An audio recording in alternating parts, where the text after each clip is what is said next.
Voy. Voydan. Men ikki boshidan qo'ymoqchi edim-ku.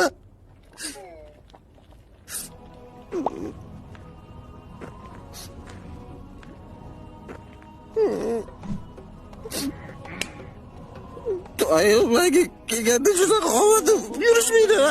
Ozgina qoldi, shuncha joydan yurib keldi.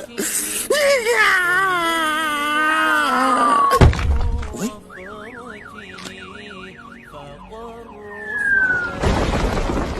Zotan sizlar o'zingiz uchun yaxshi bo'lgan narsani yoqtirmasligingiz va siz uchun yomon bo'lgan narsani yaxshi ko'rishingiz mumkin.